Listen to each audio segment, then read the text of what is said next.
Not long ago, I asked you guys for some suggestions on what kind of content you guys want to see me put out.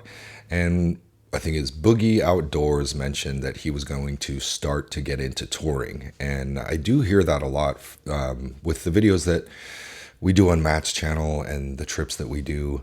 This is some of my favorite riding. I tell people all the time, they're like, hey, is your bike here? They'll come by the shop and, see me at work and like, hey, is your bike here? And it's like, no, dude, I drove the car because I don't really find a whole lot of value in commuting on my bike. Like if I pull my bike out, I want to go somewhere and I want to go see stuff. And I love that we're able to inspire people to get out on the road and go do touring and stuff like that. But I think we have a really loose definition of touring. Like, what is motorcycle touring? I suppose the word touring means that you're a tourist somewhere, that you're there to see something that you don't normally see.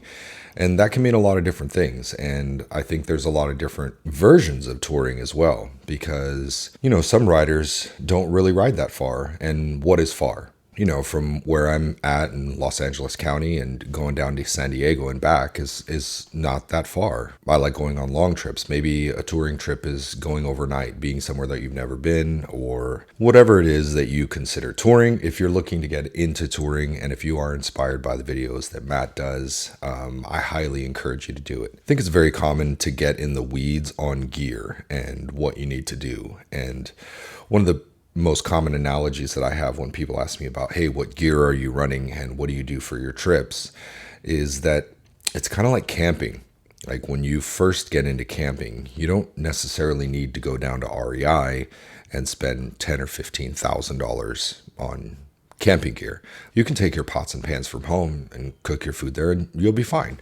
And once you do a little bit more and you go a few more times, you'll start to be like, well, hey, this would be a nice value add. I wonder if they make something for this. And then you can start going down the rabbit hole of that research and finding things that you need as you need them. And I think that same thing applies to touring. You don't necessarily need a touring bike to go touring. Your definition of touring might not be what my definition of touring is. And you don't have to have the same bike that I have in order to do some of the things that you want to do. And just remember that people were touring long before we had some of the technology features that we have now on 4-speeds without a fairing. And they did just fine. So don't think that you have to go buy all these gear in order to go have an experience that you want to have. I didn't start touring until I was in my late 20s, and it was with my buddy Matt Duran. And he had a Dyna at the time. I didn't have a Harley at the time. I had a Kawasaki Vulcan. I think it was a 900cc bike. And I didn't have bags on it when we started. I just had a duffel bag that I got at the Army surplus store, and I put bungee cords around the sissy bar and we went off. We would just pick a direction and we would say, hey, let's head north. And we had a couple days off and we would stop when we needed gas. We would stop if we saw something we wanted to stop for. If we got hungry, we would stop for food and we'd just keep going. And when it got dark or if it started raining, we would check into a Motel 6, split a Motel 6 room, and then wake up and continue going the next day. We would accidentally land in places like we weren't really looking at the map. We were just kind of riding around and be like, oh, I think this place is somewhere around here. And we would go see Big Sur and, go ride by the Bixby Bridge and things like that. And at the time, I didn't have a lot of riding gear. That wasn't really important to me. So I'll keep saying it, is that you don't have to buy certain things in order to go do things and have an experience and to have a good time. So on the contrary, what are the benefits to all the touring gear, the touring bikes, and things like that? These are all things that you work up to as you find them to be important to you. You're like, hey, like it would be really nice if I could, relax my throttle hand. Maybe the next bike I get, I'm going to prioritize cruise control so that I can have that feature on there. And there's still plenty of guys that are touring on older bikes. And there's a romanticism about that, whether you're on an Evo Sporty Chop or you're on a Panhead, a Knucklehead, a Shovelhead, and you have no suspension and you're out there touring and living life. You don't have to have a full dresser in order to have good experiences and to have a good time. It's one of those things where you can't buy having a good time. Like, it doesn't matter how much money you throw at gear. If you are not enjoying the process of touring, then maybe touring's not really for you. But if you do want to get into touring, I advise you to just start. It's been said many times that the best thing that you can put on your bike is miles. So I highly recommend you just get out there and ride. If you've got a day off, Wake up early, pack a few clothes, and just jump on your bike and pick a direction.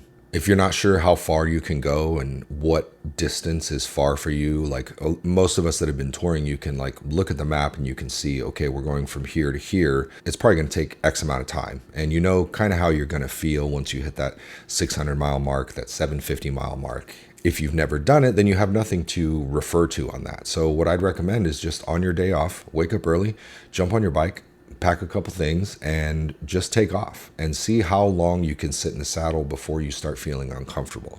And then you can identify the things that are going to be valuable to you rather than just watching a gear video on what you should buy if you're going on a touring trip. And you'll learn what you need by exploring, by experimenting, and by putting miles on your bike.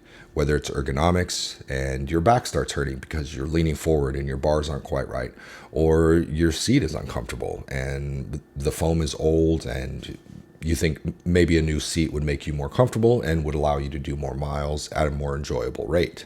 I think some of it requires getting a little bit out of your comfort zone and saying, okay, I'm going to be exploring things and experiences that I may not know exactly what's going to happen. And that is part of the adventure of this whole thing. Once you start doing this, your perspective will change. You'll probably start to appreciate different things like ergonomics, like having good rain gear, because you will get caught in inclement weather. The more you tour, the more likely it is that you're going to get caught in inclement weather. And then you'll start to value things like storage and the ease of getting to the stuff that you have. There's a big difference between having, touring bags and a king tour pack versus having a big duffel bag that's strapped to the back of the sissy bar. Most likely you're going to put your tools at the bottom of the duffel bag, and then you get a flat tire and it starts raining. You pull over the side of the road, there's nothing to park underneath, you got to patch it flat, and all your stuff is at the very bottom of your bag. You'll start to see those little tiny differences. But I promise you, if that is your experience, and if you do get it flat and you get stuck in the rain and you got to dig out all your stuff from the bottom of your duffel bag, this will be an amazing story and it will have been a wonderful experience. Now, when it comes to distance, not all miles are equal. So if you've got to go through the city and you've got to go through traffic to get out to where you want to get to, those miles are not equal to being on the open road. So don't get too caught up in what your odometer says. A lot of it comes down to seat time. If you're going through the canyons, it's going to take you longer because your average speed is not as high as it would be if you were on the open highway, no one's on the road, and you're able to go 90, 95 miles an hour. So don't get too caught up in that. There's a very popular 1K in a day, which is 1,000 miles in 24 hours. This is not easy to do. I do not recommend that you start there, but work your way up to that. And you'll start to see, okay, well, I can do, 500 miles in a day, 650 miles in a day. Also depends on where you're riding, if there's weather, if there's traffic. And the reason I say not to over plan this kind of stuff is you don't really want to push yourself too hard, especially if you're in inclement weather. And excessive heat is one of those things. It can be very dangerous to push yourself too hard and you're not hydrated and you're not eating well and you're trying to push yourself from point A to point B because you have a reservation at a hotel and it's only another 200 miles to get there, but it's 117 degrees outside. As you start to do this, you will learn what your limits are, and you kind of have to go experiment to figure out where those limits are. If you've never done it, you've never sat in the saddle for 10, 12, 14-hour days, you might not know how your body is going to react to that, how you're mentally going to react to that. I know when I'm tired and there's this one stretch when you go from the 40 west to the 15 south, and if the sun is going down, you're riding straight into the sun, and you've got 8,000-pound cyber trucks going 105 miles an hour down the freeway and you can't see anything. One of my least favorite places to be. Compound that with being super tired, dehydrated, malnourished. You want to make sure that you're taking care of yourself and you know what your limits are. You know when to pull over, you know when to say, hey, I'm not going to make it to that motel. I'm going to stop and stay somewhere else. The gear will come in time. I think as long as you have the basics, you have a bike that's reliable, that can take you where you want to go, and that can do the type of trips that you want to do. And you have a good helmet, some decent riding gear.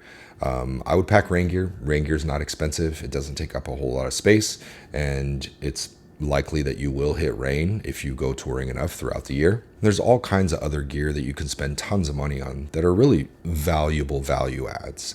So I like having a heated jacket because if you're waking up super early in the morning and you need to get on the road and it's 45 degrees outside, a heated jacket makes a big difference. But I just got a heated jacket like a year ago. I've been doing this for a very long time. I was fine. It's just another little value add.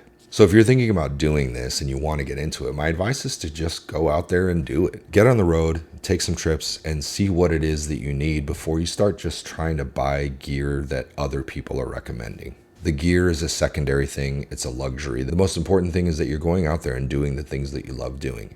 You can add those things as they come. I'm sure there's a lot of experienced riders on here that have been touring for a long time. You guys throw in your suggestions and make sure you read through the comments and get different opinions from what people are saying that have the experience of doing this stuff. So yeah, don't think of it as this big mountain that you have to climb over. It's actually very, very simple. Put some clothes on, put some gas in your bike, and go get on the road. Thanks for watching, guys. We'll see you next time.